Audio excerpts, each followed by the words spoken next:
My name is Jackie Nana Emma McBrown. I'm 25 years old. I stand tall at 6 feet 1 inch, with a curvy body that some say enters the room before I do. Caramel-skinned, soft-spoken, with a face that gathers compliments even when I don't ask. And because of that, people think life has always been easy, that I've always been loved, always been chosen, always belonged. But let me take you to the beginning. Not the beginning in time, but the beginning of understanding. Because even the most beautiful flowers can grow in silence, in shade, in pain. And this is my story. I come from a Ghanaian home, West Africa, to be precise. A place rich with stories, colors, drumming, and deep pride. But behind our bold fabrics and golden proverbs was a way of raising daughters that clipped wings before they could fly. I was taught to obey. Not just my parents, but every adult with a voice louder than mine. I was taught to be soft, small, quiet, to whisper instead of ask, to smile even when my heart screamed. Don't talk back. Stay in your place. Don't challenge elders. That was the rhythm of my childhood. Critical thinking? That was for men. For rebels. For disgraced. I wasn't raised to be free. I was raised to be pleasing. In my village, a good girl doesn't speak unless spoken to. She crosses her legs, serves water to guests, and swallows her opinions with her fufu. I learned to tie headscarves before I could tie my shoelaces. I knew how to say sorry even when I wasn't wrong. I learned that fear was safer than boldness. They called it respect. I call it silence, and so I grew up with a soft back, a folded voice, and the desperate need to be liked. Maybe that's why. When she came into my life, I didn't see her for what she truly was. After university, I entered the workforce like a lamb entering a lion's den. In heels and hope. My first job at an investment bank in Accra. Glass buildings, suits like armor, and ambition sharper than cutlass. I was excited. Nervous. Diligent. I showed up early, stayed late, smiled even when I was tired. And then she walked in like a scene from a Nigerian movie. Confident, sophisticated, expensive, the kind of woman I had dreamt of becoming. And to my surprise, she wanted to be friends. The office was cold with AC, but hot with unspoken competition. I kept my head down, did my work. I didn't gossip. I didn't compete. I just wanted to grow. And then she came, not just into the office but into my life. She smiled at me one afternoon at lunch, and that smile turned into conversations. She picked me up sometimes in her Benz, took me to restaurants with names I couldn't pronounce. She lived in Trasacco. I thought I'd arrived. But the devil doesn't come with horns. Sometimes she comes with a smile, gold earrings, and a warm invitation to dinner. She wasn't just beautiful. She was put together. Her nails were always French-tipped. Her perfume, it lingered like a secret. She spoke fluent English with just enough Ghanaian accent to sound powerful, not bush. At the office, everyone noticed her, even when she said nothing. She walked like she owned the floor, like every corridor had been built for her heels. And then one day she turned to me and said, "You want to get lunch?" Just like that, I was invited into her world. To me, the girl who still second-guessed her outfit every morning. I couldn't believe it. From that day, we were inseparable.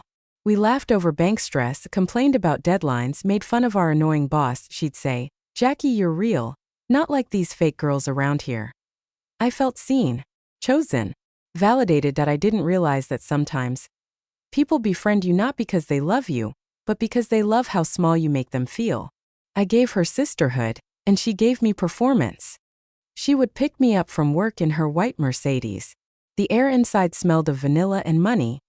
We dined at places with dim lights and candle flames dancing like spirits. She always paid. She always ordered wine I couldn't pronounce. I felt grown. I felt included. I felt lucky. My followers on Instagram thought I was living the soft life. They didn't know I was just the supporting cast in someone else's story. But when you're starving for connection, even crumbs feel like a feast. She invited me to sleep over one Friday. Her Trasacco home was a dream. Cream curtains, polished floors, a kitchen too clean to cook in. I changed into her silk robe. We watched Netflix, drank rosé, and spoke about our futures. She asked me what I really wanted in life. I told her to grow, to become a woman who stands tall, in purpose, in peace. She just nodded. No echo of me too. Just silence that I didn't understand it then. But now I know. Not everyone can clap for your dreams, especially when they stopped dreaming long ago. I loved her like a sister, but I was her convenience, her audience, her shadow. I laughed at her jokes even when they stung. I waited for her to text back. I shrunk myself to fit in her spotlight that I didn't see the signs. Or maybe I did, but I ignored them. When she complimented me, it felt like a prize. When she criticized me, I believed her that I was trying to earn love from someone who didn't even like me. And I forgot that love, real love, does not require shrinking. It requires truth. And this friendship? It was built on lies I told myself to feel chosen. One Monday morning, I wore a yellow dress I'd been saving for weeks. It hugged my waist just right. My edges were laid. My confidence? Unshakable. That I walked into the office glowing like a sunrise. But when she saw me, she raised her brows and said, You're really brave to wear that." Brave? I thought it was beautiful. I laughed nervously. Adjusted my sleeves. I had walked in proud. But I sat down feeling ashamed. They never came out like insults. "This lipstick makes your lips look bigger than usual." "This hairstyle really shows your forehead." Bold move. At first, I thought she was just honest. That she meant well. But the compliments always left me doubting myself. She dressed like a Vogue model, but whenever I wore something bold, it became too much. I started changing my outfits just to make her comfortable. And in doing so, I made myself invisible. I worked late. I delivered results. I made sacrifices. So when I got the end of quarter bonus, I felt proud. I rushed to tell her, expecting a scream, a hug, even just a well done. But all she said was, "Oh, they gave it to you?" That was it. She did not smile. Just disappointment wrapped in sugar. It hit harder than a slap. Later that day, everyone clapped when I was mentioned in the meeting. Except her. She stared straight ahead. There was no smile. Not even a polite clap. That silence screamed louder than any insult. I told myself maybe she was having a bad day. But I had to keep making excuses for her just to protect the friendship. Deep down, I knew. She didn't clap because she couldn't bear to see me rise. She didn't yell. She didn't insult. But her silence? It curled itself around my confidence like smoke in a room. Slow, invisible, deadly. Every win of mine became her wound. Every smile she gave came with an asterisk that I began to fear shining. Because what's the point of a victory if the person you love won't celebrate you? Looking back, I tried so hard that I laughed when she joked about me. I invited her into my family stories. I gifted her things I couldn't even afford for myself. All because I wanted to be liked. I didn't realize I was handing my value to someone who didn't even value herself. And the sad truth is, I thought being liked by her would make me likable. One night after dinner, I shared a dream I'd been nursing for years. "I'm thinking of applying for a master's program abroad," I said. She tilted her wine glass, gave me that look. Then she said, "In this economy? That's ambitious." But it wasn't admiration. It was mockery in a silk dress. She laughed, that deep, dismissive laugh that's sweet on the outside but bitter at the core. "Jackie, you can't even afford rent. You think you can afford grad school abroad?" I tried to laugh it off. But something inside me cracked. Because she wasn't doubting the dream, she was doubting me. Ever tried sharing joy with someone whose spirit is allergic to light? Every time I spoke of my dreams, she shrunk them. I stopped dreaming out loud. I started dimming my hopes before they reached her ears. I forgot how to be proud of myself, because I was too busy making sure I wasn't too much for her. One morning, as I stared at myself in the mirror, I didn't see a failure. I didn't see a fool. I saw a woman. Tired of trying to be enough for someone who wasn't even full herself. I remembered. I come from strong stock. I carry the dreams of women who turned plantain into profit. I forgot I had power too. And that forgetting? That's where the healing had to begin. I thought I was hiding it well. But people began to notice. My energy changed. My eyes dimmed. I laughed, but it didn't reach my chest. One colleague leaned over during lunch and asked, "Are you sure that one is really your friend?" I smiled. Defended her. But inside, the seed of truth was planted. One late afternoon, I forgot my charger in the conference room that I walked in quietly, and there she was, laughing with another girl, talking about me. She thinks she's special because she got a bonus. She's not even that smart. They laughed. My ears rang. My fingers went cold. I stood there, frozen, and walked away before they saw me. That day I died a little. Have you ever been so hurt, you forgot how to blink? That day I froze like a Kada school girl caught in harmattan dry. Cracked. Breathless. The room was cold but my face was burning. It wasn't just the words, it was the betrayal. All those sleepovers. All those laughs. I had fed my enemy with my own hand. Trasaco lost its shine after that day. I realized luxury doesn't mean peace. You can sleep on satin sheets and still wake up in regret. Her house, her car, her clothes, it was all a mask. And behind it? An insecure heart too wounded to clap for others. East Legan didn't scare me anymore. Because I knew who I was, even if I didn't have a gate or a garden yet. I kept replaying our friendship, and the truth hit hard and clean. She was never my friend. She was a mirror I kept wiping, hoping to see myself clearly. But all I saw was her shadow that I had confused proximity for partnership. But friendship without sincerity is just decoration. I locked the bathroom stall and let it all out. The sobs came like a flood, fast, ugly, loud. And for once I didn't care who heard that. I cried for the little girl in me who kept begging people to love her. I cried for the woman I was becoming, tired of bleeding for approval. Sometimes healing starts in the smallest, quietest rooms. When I came out, they were there. Akua, Miriam, even Kojo from accounts. They'd seen it all. The looks, the comments, the silent war. They told me what I was afraid to admit. You deserve better. And for once, I believed it. There was a voice. It had always been there, whispering to me during the insults, nudging me when I wanted to please, but I'd silenced it, until now that voice said, "Leave. Walk away. Choose yourself." And I did. Old Uncle Abo at the gate saw everything. One day, as I greeted him, he leaned over and said, "Madam, not everyone who eats your food prays for your blessings." I smiled. My eyes watered. Ghana may be full of noise, but our elders always speak in thunder. That night, I went home and wrote it in my journal. The house that does not welcome advice will collapse on its own head. I had been that house. But now I was rebuilding. Brick by brick. Boundaries. Belief. Boldness. The light was returning, and this time it was mine. I didn't post about it. I didn't announce it. But something in me was changing. I started walking slower, breathing deeper. I started saying no. Without explaining. Healing isn't loud. It's the quiet decision to stop drinking poison, even if it's served in a crystal glass. She texted me. "Hey babe. It's been a while. Miss you." My heart didn't race. I didn't panic. I read it once, then deleted it. Growth is not revenge. Growth is when the things that used to shake you don't even move you anymore. A friend recommended a therapist in East Legan that I went. Nervous, unsure, guarded. But from the first session I felt lighter that I spoke about my childhood. My need to please. My fear of being disliked. My therapist said something I'll never forget. You were taught to be small, Nana Amma, but you were born to be whole. And that broke me in the best way. One Saturday I looked in the mirror and picked up scissors.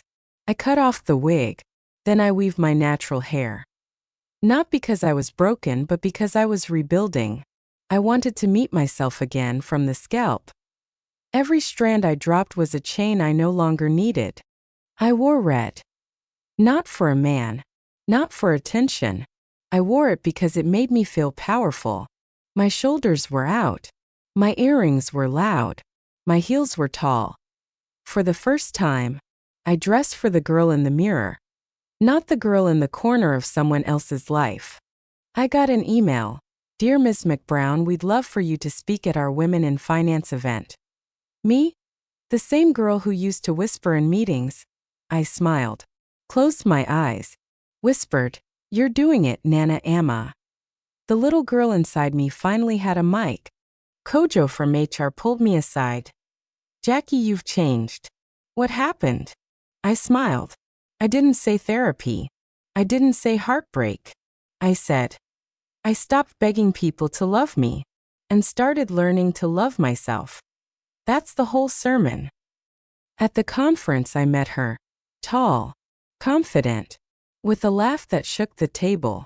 We locked eyes. Something clicked. Not jealousy, not competition, just recognition. For once, I met a woman who didn't see me as a threat, but as a sister. She showed up at my desk. "Hey, stranger. You look different." I smiled. "I feel different." She tried to laugh. Invited me to dinner. But I had no hunger left for bitterness served cold. I declined. Politely. With peace. Growth doesn't always need revenge. Sometimes it just needs distance. They say Ghana raised me. And it did. But Ghana didn't raise me to shrink. My grandmother sold yam with pride. My mother raised me with fire in her bones. Yes, I was taught to be silent. But I was born to speak. And now, speak. I stand. I shine. Not for them. Not even for her. But for me. One of the interns walked up to me. "Madam Jackie. How do you stay so confident?"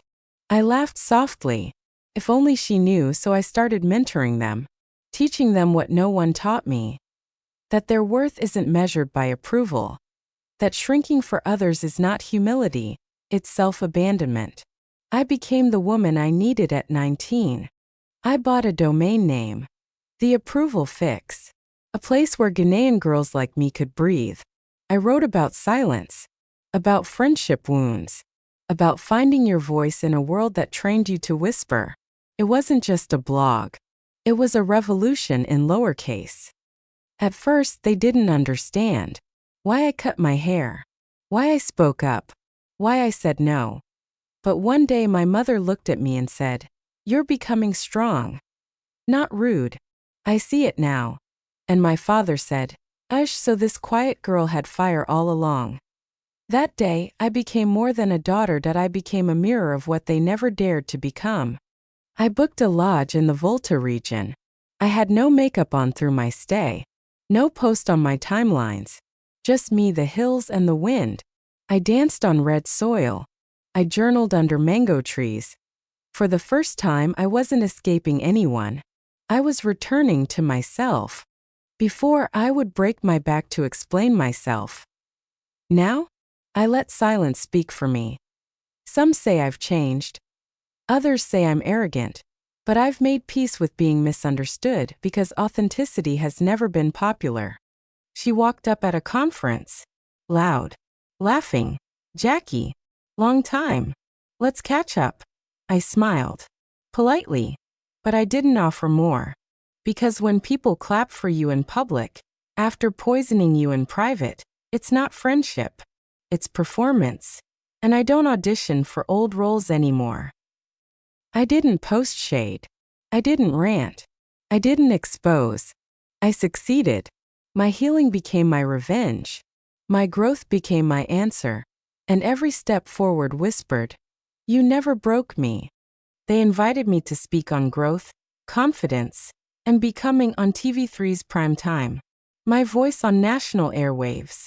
I sat there in my corporate outfit and bold lipstick, speaking for every girl who ever felt too loud or not enough.